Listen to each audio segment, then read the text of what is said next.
What is going on, Arkansas Razorback fans and Texas A&M fans as well? Now, I just want to say what a game. Our first SEC home win since 2016. It's been a very long time coming, but if it's a great win, it's a great feeling. I know the whole state of Arkansas is very happy. I know other fans as well are to see a team that has such a downfall recover back. Now, I just wanted to say that and get that done over with. Now, I just want to get into the video. Alright, so Arkansas versus A&M. Now, both of these teams are going to have bye weeks next week, and we'll play on the 31st on Halloween. Felipe Franks, 21 for 34, 244 yards, 1 touchdown, 1 interception. I was expecting a little bit better of a game from him. Now, one thing I've noticed from both these teams is that there's times where their team plays to their full potential and plays great, but there's other times where they just don't play as well as they could.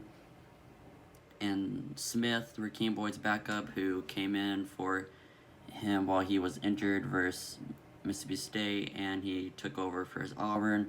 He had 15 carries, 54 yards. Then Boyd, who came back this week, had 14 carries, 39 yards, 1 touchdown. Now, I was expecting a little bit of a better game from him. I was hoping for like around 100, but I'm not going to give him any hate because I'm sure it's hard to have a good game once he just came back from an injury. And then Burks, man, this guy, he's going to be a first-rounder, and he's only a sophomore as well. We need to get the ball into his hands more.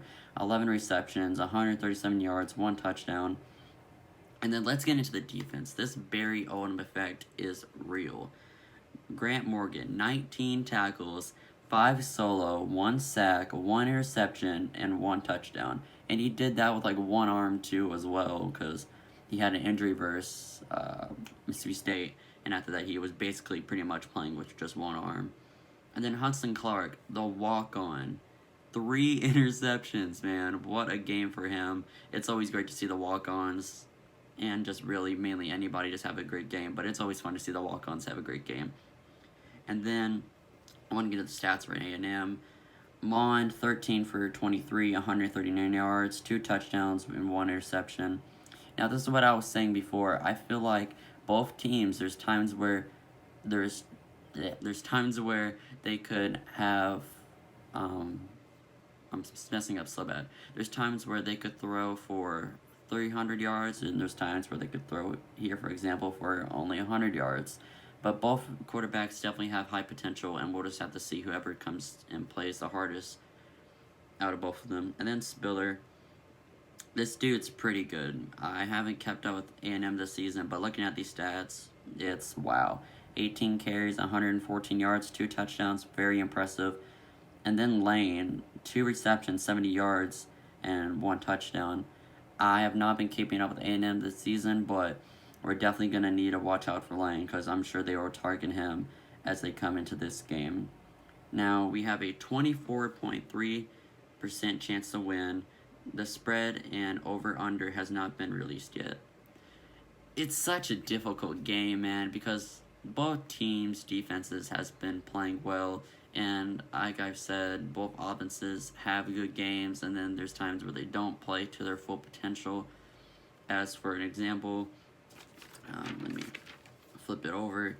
Like, they only scored 17 on Vandy, and we only scored like 21 on Mississippi State whenever we really should have put up like 35. We had a lot of missed opportunities. So it's really a tough game to predict. It's definitely a tough one. But I feel like in the end, it's not going to be a very high-scoring game because these are both very solid defenses. But I will have to give A&M the win 27-20 with a very good game.